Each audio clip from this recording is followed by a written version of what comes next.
ಈಗಾಗಲೇ ರಾಜ್ಯದ ಅಧ್ಯಕ್ಷರು ಪಟ್ಟಿಯನ್ನ ಅನೌನ್ಸ್ ಮಾಡಿದ್ದಾರೆ, ಇನ್ಚಾರ್ಜ್ ಯಾರ್ಯಾರು ಅಂತ ಹೇಳಿ. ಪ್ರತಿ ಒಂದು ಮಹಾನಗರ ಪಾಲಿಕೆ, 5 ಮಹಾನಗರ ಪಾಲಿಕೆಗೂ ನಮ್ಮ ರಾಜ್ಯದ ಅಧ್ಯಕ್ಷರ ಮುಖಂಡರ ಪಟ್ಟಿಯನ್ನ ಹಾಕಿದ್ದಾರೆ. ಒಂದೊಂದು ಜಿಬಿಎಗೆ 3-4 ಜನ ಉಸ್ತುವಾರಿಗಳನ್ನ ಅವರ ಸಭೆಯನ್ನ ಇವತ್ತು ಕರೆದಿದೆ.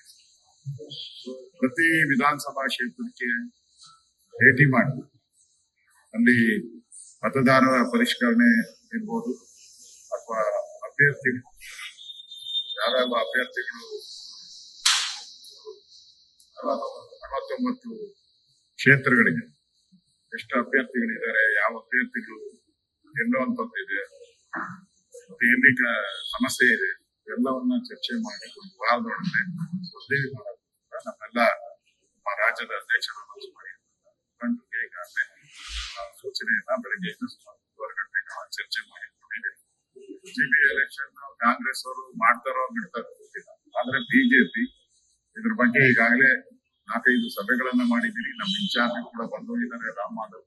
ಇವತ್ತು ನಾವು ಸಭೆ ಮಾಡಿದ್ದೇವೆ. ನಾವಂತೂ ಚುನಾವಣೆಗೆ ತಯಾರಾಗುವಂತ ಎಲ್ಲ 5ಕ್ಕೆ 5 ಗೆಲ್ಬೇಕು ಅನ್ನೋ ದೃಷ್ಟಿಯಲ್ಲಿ ತಯಾರಿಗಳನ್ನ ನಾವು ಮಾಡ್ತಾ ಇದ್ದೇವೆ. ನಮ್ಮೆಲ್ಲ ಶಾಸಕರು ಮತ್ತೆ ಸೋತಿರುವಂತ MLA-ಗಳು, ನಮ್ಮ ಲೋಕಸಭಾ ಸದಸ್ಯರು ಪೂರ್ಣ ಮಟ್ಟದಲ್ಲಿ ಇದಕ್ಕೆ ಶ್ರಮ ಹಾಕಿ ಇದು ಸ್ಥಳೀಯವಾಗಿ ನಮ್ಮ ಲೀಡರ್ಗಳಿಗೆ ಗೆಲ್ಲುವಂತ ಚುನಾವಣೆ, ಕಾರ್ಯಕರ್ತರಿಗೆ ಅವಕಾಶ ಕೊಡುವಂತ ಚುನಾವಣೆ. ಹಾಗೆ MLA MP-ಗೆ ನಮ್ಮ ಕಾರ್ಯಕರ್ತರು ಕೆಲಸ ಮಾಡ್ತಾರೆ. ಅದೇ ರೀತಿ ನಾವು ಕಾರ್ಯಕರ್ತರ ಚುನಾವಣೆ ಬಂದಾಗ ಅವರ ಜೊತೆ ನಿಲ್ಬೇಕು, ಅವರ ಗೆಲುವಿಗೆ ನಾವೆಲ್ಲರೂ ಕೂಡ ಸಹಕಾರಿಯಾಗಿ ನಿಲ್ಬೇಕು, ಗೆಲ್ಲಬೇಕು. ಆ ದೃಷ್ಟಿಯಲ್ಲಿ ಇವತ್ತು ಸಭೆಯನ್ನ ಮಾಡಿದ್ದೇವೆ. ಬಹಳ ವಿಸ್ತೃತವಾಗಿ ಚರ್ಚೆ ಆಗಿದೆ. ಕಾಂಗ್ರೆಸ್ಸಿನ ಫೇಲ್ಯೂರ್ಸ್ ಏನಿದೆ, 3 ವರ್ಷದಲ್ಲಿ ಕಾಂಗ್ರೆಸ್ ಸರ್ಕಾರ ಬಂದಾಗ ಏನೇನು ಬೆಂಗಳೂರಿಗೆ ಅನ್ಯಾಯ ಮಾಡಿದ್ದಾರೆ, ದ್ರೋಹ ಬಗೆದಿದ್ದಾರೆ. ಕಳೆದ 3 ವರ್ಷದಲ್ಲಿ ಗಾರ್ಬೇಜ್ ಇರ್ಬೋದು, ಪಾಟೋಲ್ ಇರ್ಬೋದು, ಟ್ಯಾಕ್ಸ್ಗಳ ಏರಿಕೆ ಮಾಡಿರುವಂತದ್ದು ಎಲ್ಲವನ್ನ ಪಟ್ಟಿ ಮಾಡ್ತಾ ಇದ್ದೀವಿ. ಅದಕ್ಕೊಂದು ಸಮಿತಿಯನ್ನ ಮಾಡಿದ್ದೀವಿ. ಅದೇ ರೀತಿ ಮ್ಯಾನಿಫೆಸ್ಟೋ ಮಾಡುವಂತದಕ್ಕೆ ಒಂದು ಸಮಿತಿಯನ್ನ ಮಾಡುವಂತದಕ್ಕೆ ನಮ್ಮ ರಾಜ್ಯಾಧ್ಯಕ್ಷರಿಗೆ ಹೆಸರುಗಳನ್ನ ಇವತ್ತು ಮಾತಾಡ್ತಿದ್ವಿ. ರಾಜ್ಯಾಧ್ಯಕ್ಷರಿಗೆ ಆ ಹೆಸರುಗಳನ್ನ ರಾಜ್ಯಾಧ್ಯಕ್ಷರು ಅನೌನ್ಸ್ ಮಾಡುವಂತದಕ್ಕೆ ಅವರಿಗೆ ನನ್ನ ವಿನಂತಿಯನ್ನ ನಾನು ಮಾಡೋದಿದೆ. ಒಟ್ಟಾರೆ ನಮ್ಮ ಕೇಂದ್ರದ ನಾಯಕರು ಬರೋ ಒಳಗಡೆ ಒಂದು ಹಂತದ ಚುನಾವಣಾ ತಯಾರಿಗಳನ್ನ ಮಾಡುವಂತದ್ದು ಇವತ್ತು ಸಭೆಯ ಉದ್ದೇಶ. ಆ ಉದ್ದೇಶದಿಂದ ಇವತ್ತು ನಾವು ಕರೆದಿದ್ದೇವೆ. ಎರಡನೇದು, ಇವತ್ತು BLO ಏನು ಕೇಂದ್ರ ಸರ್ಕಾರ 20 ವರ್ಷಕ್ಕೊಂದ್ಸರಿ ಮಾಡುವಂತ SIR, ನನಗನ್ಸುತ್ತೆ ರಾಜ್ಯ ಸರ್ಕಾರ ಎಲ್ಲೋ ಒಂದ್ ಕಡೆ ಈ SIR-ಗೆ ಸರಿಯಾದಂತ ಅಧಿಕಾರಿಗಳನ್ನೇ ಆಗ್ತಾ ಇಲ್ಲ. ಪ್ರತಿ ವಿಧಾನಸಭಾದಲ್ಲೂ ಅಲ್ಲಿ 25-30 ಜನ BLO-ಗಳು ಬರಬೇಕಾಗಿದ್ರೆ 10 ಜನ 11 ಜನ ಅಧಿಕಾರಿಗಳು ಬಂದಿದ್ದಾರೆ. ಎಲ್ಲ ಕಡೆ, ಇಡೀ ಬೆಂಗಳೂರು ಎಲ್ಲ ಕಡೆನೂ 30 ಜನ ಬರೋ ಕಡೆ 10 ಜನ 11 ಜನ ಬರ್ತಾರೆ. ಕೇಳಿಸ್ರೆ ಪಲ್ಸ್ ಪೋಲಿಯೋ ಏನೇನೋ ನಮ್ಗೆ ಟ್ರಾನ್ಸ್ಫರ್ ಮಾಡಿಲ್ಲ, ನಮ್ಗೆ ರಿಲೀವ್ ಮಾಡಿಲ್ಲ, ನಮ್ಮನ್ನ ಕಳಿಸ್ಲಿಲ್ಲ, ನಮ್ PA ಕೊಟ್ಟಿಲ್ಲ, BA ಕೊಟ್ಟಿಲ್ಲ ಹೇಳಿ ಕಂಪ್ಲೇಂಟ್ ಗಳನ್ನ ಮಾಡ್ತಾರೆ. ಅಂದ್ರೆ ರಾಜ್ಯ ಸರ್ಕಾರ ಎಲ್ಲೋ ಒಂದ್ ಕಡೆ ಈ SIR-ಗೆ ಅಡೆತಡೆ ಮಾಡುವಂತದ್ದು ಪ್ರಾರಂಭದಲ್ಲೇ ಖ್ಯಾತಿಯನ್ನ ಶುರು ಮಾಡ್ತಾರೆ. ಇವ್ರಿಗೆ ಸತ್ತಿರೋರ ಹೆಸರು ತೆಗಿಯೋಕ್ ಇಷ್ಟ ಇಲ್ಲ, ಬಾಂಗ್ಲಾದೇಶದವ್ರ ಹೆಸರುಗಳನ್ನ ತೆಗಿಯೋಕ್ ಇಷ್ಟ ಇಲ್ಲ. ಇವ್ರಿಗೆ ಒಂದ್ ರೀತಿ ಯಾರು ರಿಯಲ್ ಮತದಾರರಿದ್ದಾರೆ, ಈ ಪ್ರಜಾಪ್ರಭುತ್ವವನ್ನ ರಕ್ಷಣೆ ಮಾಡುವಂತ ಡಾಕ್ಟರ್ ಅಂಬೇಡ್ಕರ್ ಅವರ ಸಂವಿಧಾನವನ್ನ ರಕ್ಷಣೆ ಏನಿದೆ, ಬ್ಯಾಲೆಟ್ ಪೇಪರ್, ಬ್ಯಾಲೆಟ್ ಬಾಕ್ಸ್, ಅದನ್ನ ಕಾಪಾಡುವಂಥದ್ದು ಈ ವೋಟರ್ಸ್. ಆ ವೋಟರ್ ನಿಜವಾದಂತ ವೋಟರ್ಸ್ ಇರ್ಬೇಕು, ಡೂಪ್ಲಿಕೇಟ್ ವೋಟರ್ಸ್ ಯಾರು ಇರಬಾರದು. ಅದು SIR-ನ ಮೂಲ ಉದ್ದೇಶ. ಕೇಂದ್ರದಿಂದ ನಾವು ಐಡೆಂಟಿಫೈ ಮಾಡ್ತೀವಿ ಯಾರು ಅಂತ ನಮ್ಗೆ ಗೊತ್ತಿದೆ. ಮನೆ ಸೂಕ್ತ ಸಂದರ್ಭದಲ್ಲಿ ಕ್ರಮ ತೆಗೆದುಕೊಳ್ತೀನಿ. ನೀವು ಹೋಗಿ ಪಾರ್ಟಿ ಕೆಲಸ ಮಾಡಿ 2028 ಚುನಾವಣೆ ಗೆಲ್ಲುವಂತದಕ್ಕೆ ಏನು ಕ್ರಮಗಳನ್ನ ಮಾಡಬೇಕು ಮತ್ತು JDS ಜೊತೆ ಯಾವ ರೀತಿ ಹೊಂದಾಣಿಕೆ ಮಾಡ್ಕೊಂಡು ಹೋಗ್ಬೇಕು. ಇದ್ರ ಬಗ್ಗೆ ಸಲಹೆ ಸೂಚನೆ ಅನ್ಕೊಂಡಿದ್ದು ಆ ಪ್ರಕಾರ ಹೋಗ್ತಿದ್ರು. ಸರ್ ಬೇಲೂರು ಸುರೇಶ್ ನಮ್ದು ಅನಿಸ್ತುತ್ತಾಗ ಮೋಸಿನ ಕೂತು ಫಸ್ಟ್ ಅವ್ರು ನೋಡ್ಕೊಳ್ಳಿ ಅಂತ ಬಿಜೆಪಿ ಹೌದು, ದೋಸೆ ಇದ್ರೆ ತಾನೇ ಊಟ ಕಾಂಗ್ರೆಸ್ ಮಾಡ್ಲಿನೇ ತಟ್ಟೆ ದೋಸೆ ಹಾಕ್ತಾರಲ್ಲ ಅದೇ ತೂತಿರೋ ಅಂಚೆ ತೂತಿರೋದ್ರಿಂದ ಅವ್ರ ಬಗ್ಗೆ ನಾನೇನ್ ಮಾತಾಡಕ್ ಹೋಗಲ್ಲ. ಸರ್ ಕೆಲವು ನಾಯಕರ ಮಧ್ಯೆ ಒಂದಷ್ಟು ಹೇಳಿಕೆಗಳು ಆರೋಪ ಪ್ರತ್ಯಾರೋಪಗಳಿದ್ದಾರೆ. ಸರ್ ಇಲ್ಲ ಇದ್ದಾರೆ DVS ಅವರು ಕೂಡ ಆಕ್ರೋಶ ವ್ಯಕ್ತಪಡಿಸಿದ್ದಾರೆ. ನೋಡಿ, ಏನ್ ವಿಚಾರ ಅಂತ ನಾಯಕರ ಎಂಪಿ ಅವರು ಮತ್ತೆ ಇವ್ರ ನಡುವೆ ಸ್ವಲ್ಪ ನಡೀತಾ ಇದೆ. ನಾನು ಈಗ ವಿಶ್ವನಾಥ್ ಅವ್ರ ಜೊತೆ ಸುಮಾರು ಅರ್ಧ ಗಂಟೆ ಮಾತಾಡಿದ್ದೀನಿ. ಏನೋ ಒಂದು ಕೆಂಪೇಗೌಡ ಜಯಂತಿ ಸಂದರ್ಭದಲ್ಲಿ ಒಂದ್ ಕಡೆ ನಡೀತಾ ಇತ್ತು, ಎರಡು ಕಡೆ ಆಗ್ಬಾರ್ದು ಇದು ವಿಶ್ವನಾಥ್ ಅವರ ಅಭಿಪ್ರಾಯ.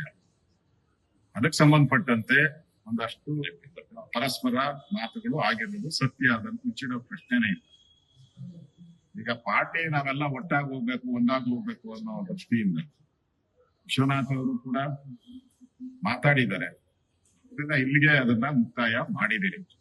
ಇನ್ನ ವಿಶ್ವನಾಥ್ ಅವರಾಗ್ಲಿ ಸದಾನಂದ ಅವರಾಗ್ಲಿ ಯಾರು ಕೂಡ ಇನ್ನ ಆತರ ಮಾತಾಡಬಾರ್ದು.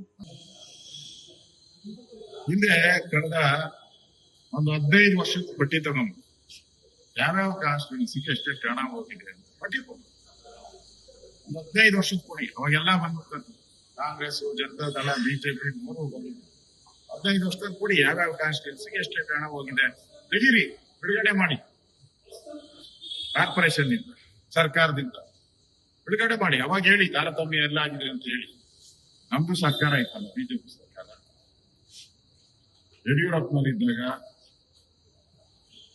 ಬೇರೆ ಬೇರೆ ಬೊಮ್ಮಾಯರಿದ್ದಾಗ ಹೆಚ್ಚು ಹಣ ಕೊಟ್ಟಿದ್ದೀವಿ ನಾವು. ನಾನು ಹೇಳ್ದಲ್ಲ, ಶಿವಾಜಿನಗರಕ್ಕೆ ನಾನೇ 3 ಕೋಟಿ ಕೊಟ್ಟಿದ್ದೆ. ಶಿವಾಜಿನಗರ ಕಾಂಗ್ರೆಸ್ MLA ಇದ್ದಿದ್ದು, ನಾನೇ 3 ಕೋಟಿ ಕೊಟ್ಟಿದ್ದೆ. ವ್ಯಕ್ತಿ ಸುರೇಶ್ ಹೆಬ್ಬಾಳ ನಾನೇ 100 ಕೋಟಿ ಕೊಟ್ಟಿದ್ದೀನಿ ನಾವು, ಕಾಂಗ್ರೆಸ್ MLA ಅವರು. ಅದರಿಂದ ಈ ತರ ತಾರತಮ್ಯ ಮಾಡೋದು ಒಳ್ಳೇದಲ್ಲ. ಬೆಂಗಳೂರು, ಸಮಗ್ರ ಬೆಂಗಳೂರು ಅಭಿವೃದ್ಧಿ, ಅದೇನು ಬ್ರ್ಯಾಂಡ್ ಬೆಂಗಳೂರು ಎಲ್ಲ ಹೇಳ್ತಿರಲ್ಲ, ಇದು ಬ್ರ್ಯಾಂಡ್ ಬೆಂಗಳೂರು ಅಲ್ಲ, ತಾರತಮ್ಯದ ಬೆಂಗಳೂರನ್ನ ಮಾಡ್ತಾ ಇದ್ದೀರಾ. ಇದು ಒಳ್ಳೇದಲ್ಲ ಬೆಂಗಳೂರು ಬೆಳವಣಿಗೆ. ಕನಾಲ್ ಬೆಂಗಳೂರು, ಏನೇನೋ ಬೆಂಗಳೂರು ಹೆಸರುಗಳೆಲ್ಲ ಹೇಳಿದ್ರು. ಈಗ ಅನುದಾನ ಕೊಟ್ಟಿದ್ದೀರಿ, 2,000 ಕೋಟಿ ಅನುದಾನ ಕೊಟ್ಟಿದ್ದೀರಿ, ಇಡೀ ಬೆಂಗಳೂರು ಅಭಿವೃದ್ಧಿ ಆಗ್ಬೇಕು ಅನ್ನೋ ಮಾತುಗಳು ಒಂದ್ ಕಡೆ ಹೇಳ್ತಾ ಇದ್ದಾರೆ. ಈಗ ಅನುದಾನ ಕೊಡೋ ದೃಷ್ಟಿಯಿಂದ ಎಲ್ಲೆಲ್ಲಿ ಕಾಂಗ್ರೆಸ್ MLAಗಳಿದ್ದಾರೆ, ಸಣ್ಣ ಸಣ್ಣದು, ಇವಾಗ ಶಿವಾಜಿನಗರ, ಗಾಂಧಿನಗರ, ಇವೆಲ್ಲ ಸಣ್ಣ ಸಣ್ಣ ಕಾನ್ಸ್ಟಿಟ್ಯೂನ್ಸಿ, ಅಲ್ಲೆಲ್ಲ 100 ಕೋಟಿ. ಬೇರೆ ಕಾನ್ಸ್ಟಿಟ್ಯೂನ್ಸಿಗಳು ಬಿಜೆಪಿ ಇರುವಂತ ಕಾನ್ಸ್ಟಿಟ್ಯೂನ್ಸಿ, ಉಳಿದವೆಲ್ಲ ಮೇಜರ್ ಇರೋದು ಬಿಜೆಪಿ ಕಾನ್ಸ್ಟಿಟ್ಯೂನ್ಸಿ, ಜಾಸ್ತಿ ಇರೋದು ಬಿಜೆಪಿ ಕಾನ್ಸ್ಟಿಟ್ಯೂನ್ಸಿ ಬೆಂಗಳೂರಲ್ಲಿ. ಅಲ್ಲೆಲ್ಲ 40 ಲಕ್ಷ, 30 ಲಕ್ಷ, 50 ಲಕ್ಷ, 40 ಕೋಟಿ ಹಣವನ್ನ ಕೊಟ್ಟಿದ್ದಾರೆ. ಇದು ತಾರತಮ್ಯ ಅಲ್ವೇನು? DK ಶಿವಕುಮಾರ್ ನೀವು ಬೆಂಗಳೂರು ಅಭಿವೃದ್ಧಿ ಮಾಡ್ತೀನಿ ಅಂದ್ರೆ ಏನ್ ಅಭಿವೃದ್ಧಿ ಮಾಡ್ತಾ ಇದ್ದೀರಾ? ತಾರತಮ್ಯ ಮಾಡಿ ಅಭಿವೃದ್ಧಿ ಕುಂಠಿತ ಮಾಡ್ತಾ ಇದ್ದೀರಾ. ಅದರಿಂದ ಈ ರೀತಿ ಮಾಡೋದ್ರಿಂದ ಇಡೀ ಬೆಂಗಳೂರಲ್ಲಿ ನೀವು ಎಲ್ಲರನ್ನ ಒಟ್ಟಿಗೆ ತೆಗೆದುಕೊಂಡು ಹೋದ್ರೇನೆ ಬೆಂಗಳೂರು ಅಭಿವೃದ್ಧಿ ಆಗೋದು. ಯಾಕಂದ್ರೆ ಹೆಚ್ಚಿನ ಪಾಲು ಬಿಜೆಪಿ ಸದಸ್ಯರಿದ್ದಾರೆ. ನೀವು ಯಾವ್ದೋ ನಿಮ್ಮ ಬೇಕಾದಂತ ಕಾನ್ಸ್ಟಿಟ್ಯೂನ್ಸಿಗಳು ಕೊಟ್ಟು ತಪ್ಪು ಮಾಡ್ತಾ ಇದ್ದೀರಾ. ಇದು ಒಳ್ಳೆ ಬೆಳವಣಿಗೆ ಅಲ್ಲ. ಇನ್ನ 1.5 ವರ್ಷದಲ್ಲಿ ಕೆಲಸ ಮಾಡಕ್ಕಾಗದೆ ಇನ್ನು 1.5 ವರ್ಷ ಅಷ್ಟೇ, ಆಮೇಲೆ ಚುನಾವಣೆ ಬಂದ್ಬಿಡುತ್ತೆ, board of conduct.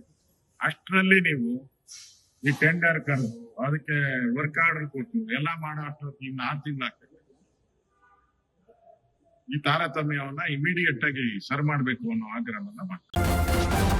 News first, ನಿರ್ಭೀತಿಯಿಂದ ನಿಮ್ಮ ಪರವಾಗಿ.